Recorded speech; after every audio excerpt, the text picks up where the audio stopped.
Fala galera, muito bem-vindo a mais um vídeo aqui no canal. Mas antes de começar o vídeo, nos apoie deixando seu like, inscrevendo no canal e ativando o sininho para não perder nenhum vídeo e sempre ser notificado aqui no canal. Então galera, vamos fazer a reação e o corte do jogo aberto, comentando tudo aí sobre o Flamengo, que venceu o Palmeiras por 2-0 no Maracanã na Copa do Brasil, né? E vai pro jogo de volta com essa vantagem. Vamos ver aí o que Renata Fã, Denise comentaram sobre esse jogão. Então, sem mais enrolações, fica agora com o vídeo. O Brasil também é sucesso e o Flamengo mandou muito bem, venceu o Palmeiras por 2-0 e a gente começa a repercussão da partida, os treinadores, os personagens, tudo isso no canal Jogo Aberto do YouTube. Vem comigo! Não estamos num bom momento, não estamos na máxima força. Jogo muito... Fez dois tempos muito parecidos, em que a diferença do primeiro para o segundo foi a precisão de finalização, com um volume muito grande, num grande clássico, duas extraordinárias equipes, e que o desempenho não reflete o placar. Eu repeti a conversa que nós tivemos dentro do vestiário. O padrão de atuação de todos os atletas foi em alto nível, inclusive aqueles que entraram. E aí eu acrescentei, na hora da oração final, que não adianta achar que se vai fazer isso se não fizer no treinamento isso. Primeiro dizer que o Flamengo foi claramente superior e mereceu ganhar o jogo. Primeiro acreditar, acho que esse é o primeiro passo, acreditar que quarta-feira temos que entregar tudo dentro do campo para reverter este resultado. Não é a primeira vez que perdemos por diferença de 2 golos, agora sabemos que é uma eliminatória difícil perante um grande adversário, que o ano passado não ganhou absolutamente título nenhum e que seguramente este ano quer reverter tudo aquilo que aconteceu o ano anterior. Não posso negar, nós estamos pouco fluidos, tem muito a ver com as questões mais individuais, de rendimento individual dos jogadores que não estão ao nosso nível. É verdade que, na minha opinião, fizemos uma primeira volta de campeonato até melhor do que fizemos o ano passado, mas isso está à parte, e há aqui duas questões determinantes, que é, não temos a equipa na máxima força, em função das lesões de jogadores importantes naquilo que é não só a dinâmica coletiva, mas também na dinâmica defensiva. Basta olhar para a linha de 4, e o que nós queremos é isso, é recuperar os jogadores. Não houve nenhum ano em que eu não tivesse no Palmeiras que não passássemos por crises e por momentos difíceis, mas também não houve nenhum ano em que não ganhássemos títulos. A gente está muito decepcionado com a atuação do VAR dessa noite. Até queria saber a opinião de vocês, se tem algum de vocês que acha que a entrada do Veiga no Eric, acima do tornozelo, não era para expulsão. Tem alguém aí que acha que não era para expulsão? Assim, eu não sei se as câmeras do VAR são suficientes para enxergar ou não. E eu queria entender o que passa na cabeça do Igor Benevenuto de não chamar para expulsão um lance clássico como esse, acima do tornozelo, de um jogador. Aí eu estou contextualizando a consequência do erro.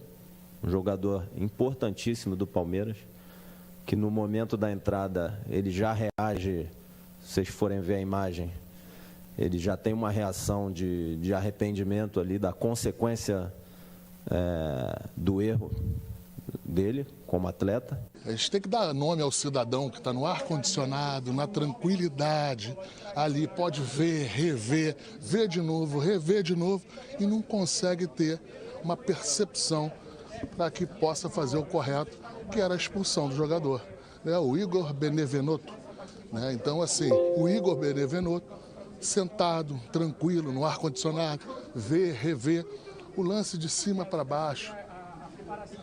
Não tem muito o que discutir, nem interpretar. É chamar o juiz, que às vezes o juiz está ali, não vê a intensidade do lance. Você tá triste? Não fica triste. Faz tempo que eu não ouço essa... Não chora, não bebe. esse final de semana. Escapou da derrota pro Vitória, escapou da derrota pro Fortaleza do São Paulo. Agora aguenta. Pode ser. Essa eu aceito, hein? Que joguinho, Leirão. Então vamos contar essa história pra quem não viu e você, infelizmente, vai ter que rever. Posso falar? Acho que vai morrer. A festa antes da bola rolar no Maracanã era digna de decisão. Oitavas que nada, o clima era de final mesmo. Nem dava para esperar menos de um duelo que colocava frente a frente as duas equipes protagonistas do futebol brasileiro nos últimos anos. Flamengo e Palmeiras. Típico jogo para o técnico da seleção brasileira, Dorival Júnior, marcar presença. O rubro-negro teve o controle da partida. Ficou mais com a bola. Cebolinha começou oferecendo perigo com menos de 1 minuto. Aníbal Moreno também apareceu cedo. O Palmeiras estava bem postado na defesa. O Fla tentava furar o bloqueio.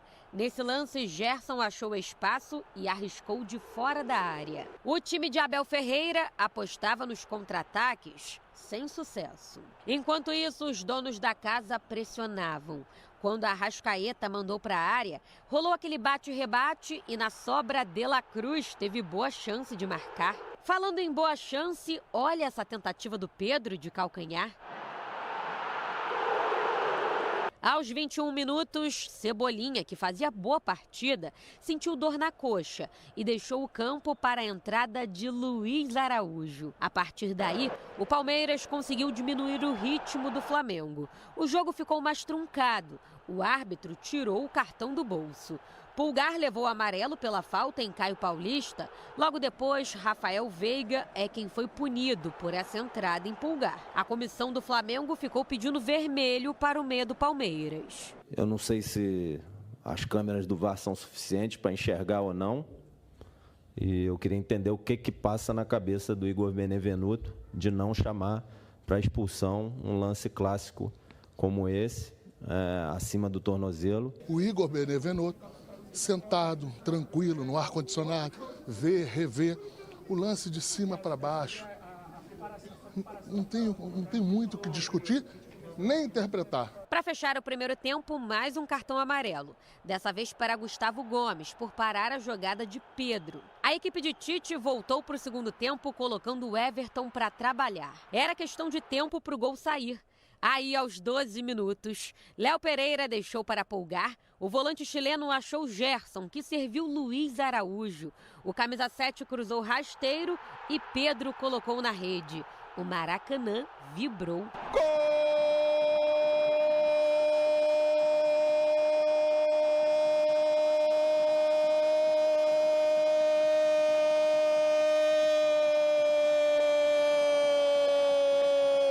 Do Flamengo! Gol do artilheiro do Brasil, o 29º na temporada. O Palmeiras é a maior vítima de Pedro pelo Flamengo, ao lado do Atlético Paranaense. São 7 gols marcados pelo atacante contra o rival paulista. Não demorou muito para o Fla ampliar. Contou com o vacilo de Gustavo Gomes. Que presente para Pedro! O atacante achou De La Cruz. A bola acabou chegando em Luiz Araújo, que de canhota fez 2-0. O 5º gol dele no ano. Luiz Araújo quase fez o 3º.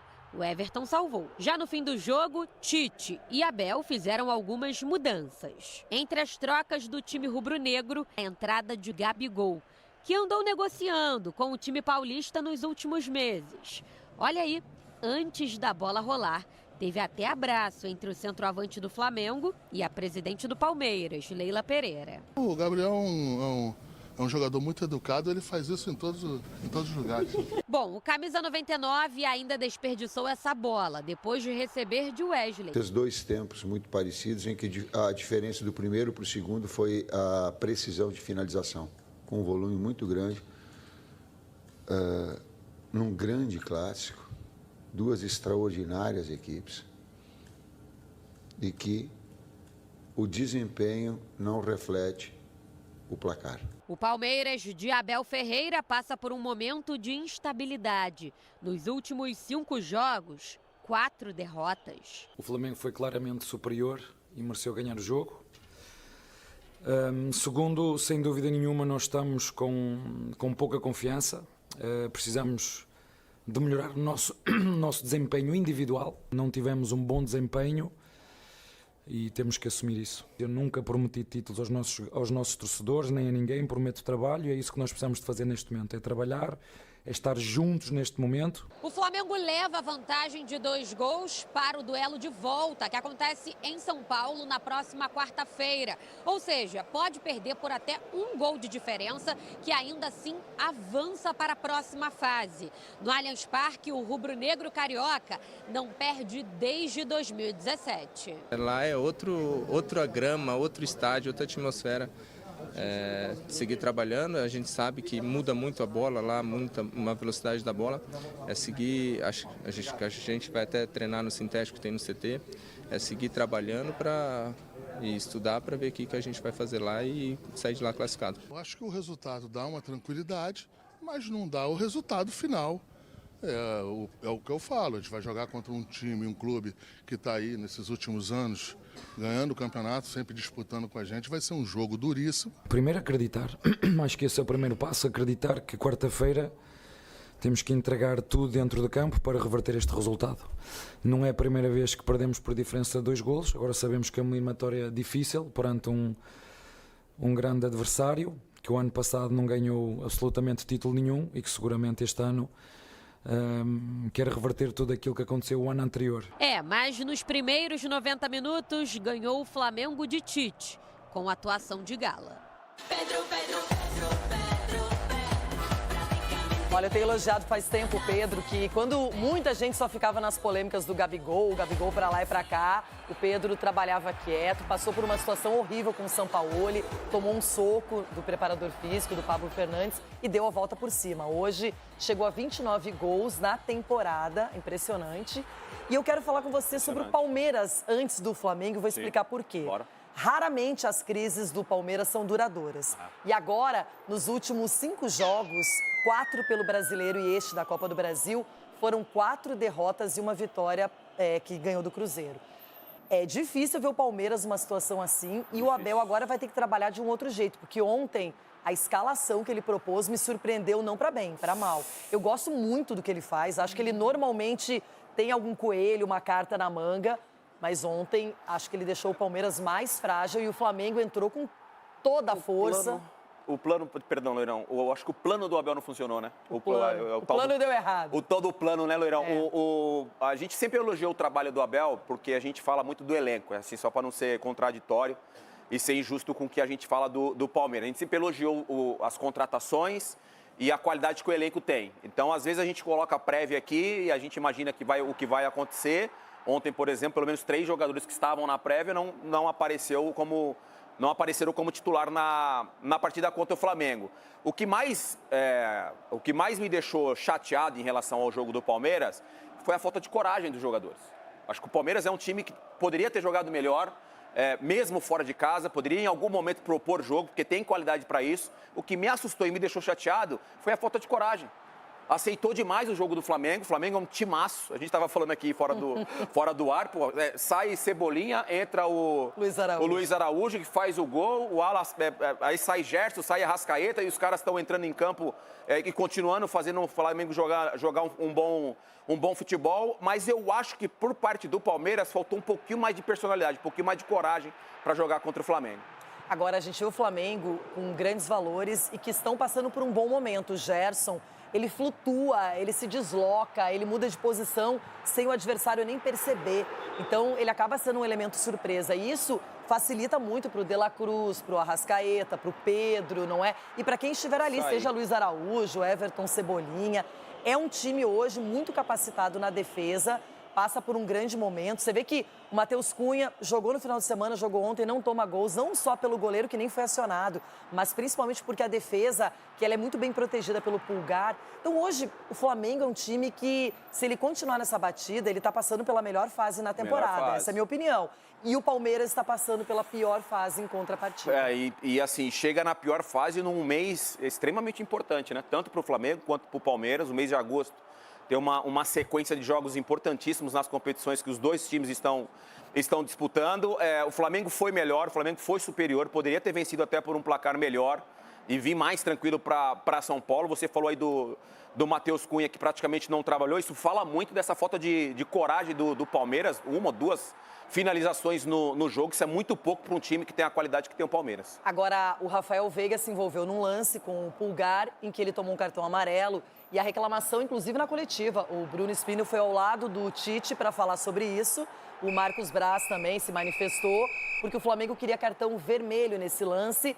E aí o Braulio tá ali, tem o VAR, todo mundo para checar. E o amarelo foi mantido. E se você perde um Veiga para o jogo de volta, perde o grande articulador palmeirense. Eu imagino, tem uma questão de critério que a gente fala muito, todo dia que a gente aqui no Jogo Aberto, e todo dia pós-rodada, a gente fala do critério que os árbitros usam durante a partida. Já vi jogador sendo expulso com esse tipo de lance e também já vi jogador só tomando amarelo. Acho que a decisão do Braulio nesse sentido foi o movimento que o Veiga faz, porque o movimento do Veiga não é de cima para baixo. É um movimento lateral, como se fosse imprensar a bola. E aí ele chega tarde. Pode ser que o árbitro tenha entendido dessa forma, por isso deu só o cartão amarelo. Você daria o cartão? Eu teria expulsado. Eu também. Eu teria dado o cartão vermelho. Mas já vi árbitros dando só o cartão amarelo, como foi o caso do Veiga. Mas eu teria dado o cartão vermelho. A gente vai discutir isso no debate. Sim. Sempre tem alguém que discorda, não é aquela coisa toda. Mas a gente vai falar agora de outra... Mas tem um elenco muito bom também para trabalhar, né? Então, mas Só aí... que ele encontrou o Flamengo no Maracanã, gente. Responsabilidade do Abel. Importante falar isso. O Flamengo ontem não era um jogo qualquer para o Flamengo. Não. É um jogo contra o seu atual maior rival no cenário brasileiro e sul-americano. Mas ontem também era o dia em que o Flamengo comprou o terreno para construir o seu estádio. É um dia histórico. Foi um dia de festa para o Flamengo. O torcedor do Flamengo nas redes sociais... Não tem nada a ver com o jogo hoje. Não tem nada a ver, mas é o ambiente do clube, é a motivação, sabe? Que você vai empoderado. É uma palavra que está na moda, né, Bel? Vai empoderado para o jogo. Eu sou o Flamengo, comprei o terreno para o meu estádio. Comprou 138 milhões. Lá no leilão e tal. Tem muita controvérsia sobre isso, mas é o terreno do Flamengo. Olha só, um clube que tem 138 milhões para comprar um terreno, né? Para construir o seu estádio. A previsão deles hoje é de 2029, final de 2029, para a inauguração do estádio. Então o Flamengo empoderado jogou muita bola, Eugênio. Foi um dia histórico para a torcida do Flamengo fora das quatro linhas e dentro das quatro linhas, porque o time mostrou dentro de campo uma superioridade realmente marcante contra o grande rival dos últimos anos. Posso fazer, então, um pedido? Já que o professor Abel, ele citou problemas individuais, e acho que todos nós concordamos, quem não concordar, por favor, levante a mão e fale, o Palmeiras com problemas coletivos e individuais. Sim. Posso citar, por exemplo, Rony em má fase, já teve fase muito melhor. Richard Rios jogou muita bola na Copa América. Eu achei o Richard Rios péssimo ontem, perdendo duelos individuais, perdendo na corrida, perdendo na parte física.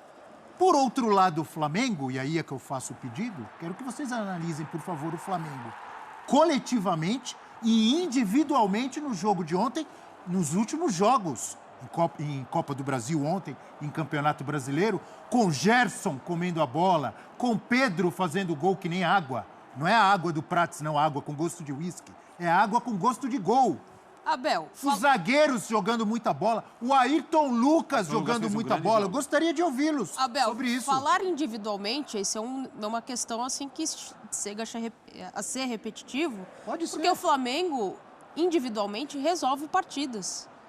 Mas às vezes, e algumas partidas... ano passado não ganhou nada, como destacou o Abel Ferreira. Eu digo nessa temporada, Abel, quando as coisas ali coletivamente não encaixavam tão bem, a torcida questiona, o jogo às vezes fica numa tentativa de ligação direta, como foi o penúltimo jogo do Campeonato Brasileiro do Flamengo, né? O último jogo, na verdade, do Campeonato Brasileiro do Flamengo, jogando no Maracanã, mas chega o individual e resolve, a Arrascaeta tá lá para resolver. Pedro tá lá para resolver. Então resolve. Posso lembrar? Agora, perdeu um ontem... jogador-chave. O jogo ontem... Cebolinha no tô primeiro falando do tempo. jogo do Brasileiro, Eugênio. Então, o jogo ontem Não. lembrou muito o que o Flamengo fez nos primeiros 35 minutos contra o Atlético Goianiense no domingo. Isso... Controle total da partida, pressionando. Isso sim. Agora, a gente falar individualmente, eles estão ali para resolver quando as coisas não acontecem. Agora, quando isso se agrega ao coletivo funcionando muito bem, que foi o que aconteceu ontem, e aí não foram só 35 minutos como foi contra o Atlético Goianiense, para mim foram os 90 minutos mais acréscimos, aí vira uma potência. Daquilo muito que se espera de um treinador como o Tite e de um elenco como o Flamengo. O Flamengo tem elenco para fazer exatamente o que fez ontem. Quem não fez o que se esperava foi o Palmeiras. E aí, para mim, questão de Abel. Também, né, que sofreu durante aquele período de Copa América. Com lesões também. Nos últimos jogos, né, com desfalques e lesões, desfalques por jogadores que estavam fora. Não se esqueça de Cebolinha, que saiu com 20 minutos do primeiro tempo. Estava tempo. bem no jogo. Sim. Começou bem a partida. O Flamengo, ele vai reencontrando o seu ritmo. Ele vai reencontrando, né, depois de ter perdido para o Fortaleza, ter perdido ponto para o Cuiabá, não foi isso? Jogos em casa contra equipes que ele deveria ter vencido ou imaginava que deveria ter vencido. Voltaram jogadores da Copa América, outros jogadores que estavam ali fora e o time cresceu de produção. Já tinha dado um sinal no domingo que estava nesse caminho e voltou a jogar um futebol. Vamos lembrar que o último jogo do Flamengo antes da Copa América foi a goleada sobre o Vasco 6-1, onde o Flamengo atropelou o Vasco, que começou a lembrar um pouco aquele time que consegue se concatenar, né, somar as habilidades dos seus jogadores. O Cebolinha saiu, o time sentiu em algum momento, mas depois se adaptou, se readaptou no jogo e voltar a falar de, dentro desse contexto, jogadores que se destacam como o Gerson. É impressionante o que o Gerson está jogando. É uma enormidade. Ontem, mais uma vez, foi Pulgar fez um grande jogo, vinha sendo criticado, importante para ele. Agora, a questão do lado do Palmeiras, para mim, está muito ligado às escolhas que o Abel fez. Eu entendo que tem essa... Murilo é o principal hoje zagueiro do Palmeiras, ao lado da molecada? Tá fora, mas ele tinha os outros dois para escalar. Tô com o Eugênio. O Gomes não vive o melhor momento para um jogo desse tamanho. Eu entendo da personalidade, do tamanho que ele tem, capitão e tudo mais... Mas num jogo como esse... Eu repito a pergunta que o Prates fez para o Eugênio, eu vou começaria repetir com para Gomes. você. Eu não mexeria, Você não. tiraria o Gustavo Gomes de um jogo desse? Eu não tiraria, mas talvez isso sirva para abrir os olhos dele daqui para frente. Abel, os meninos foram testados num clássico contra o Corinthians no Allianz Parque. E responderam bem. Eles são muito bons, e vem respondendo bem. Mas o Gustavo Gomes já foi testado... Caio Paulista ou Vanderlan? Foi uma escolha dele. Então é isso, galera. Chega mais um fim de vídeo aqui no canal. Renata Fã e Denilson aí comentaram tudo sobre esse confronto aí, né? Flamengo e Palmeiras. O Flamengo venceu o primeiro jogo, jogo de ida, por 2-0 no Maracanã. Fez a sua parte. Um jogo ali que o Flamengo dominou do começo ao fim. Vamos dizer que só um time jogou. Que o Flamengo ele foi efetivo, né? Poderia ter sido muito mais que 2 gols, né? Mas acabou a bola não entrando, né? Não foi... tão efetivo na parte de ampliar, mas os 2 gols, né, foi muito importante porque o Flamengo pode perder, né, no empate ou perder com um gol de diferença, que ainda se classifica para as quartas de finais, né? Então esse placar é muito bom porque o Flamengo, né, de Tite consegue jogar com o placar nas suas mãos, né? O Tite sempre foi assim, com o placar nas mãos ele consegue administrar o jogo, consegue fazer com que o time, né, ele se saia ali vencedor. Então tem tudo na mão de Tite, né? O placar, o time muito bom, entrosado, um time que tem peças de reposição para poder substituir quem entra faz diferença, quem tá jogando titular também faz diferença. Então todo o time do Flamengo aí está, né, numa boa fase, né? E tem tudo para passar de fase do Palmeiras, né? E também no jogo agora contra o São Paulo vencer também esse jogo que é muito importante para continuar na liderança do Brasileirão. Qual a sua opinião, torcedor? Deixe seu comentário pra gente aqui, se você gostou, se inscreva no canal e até o próximo vídeo.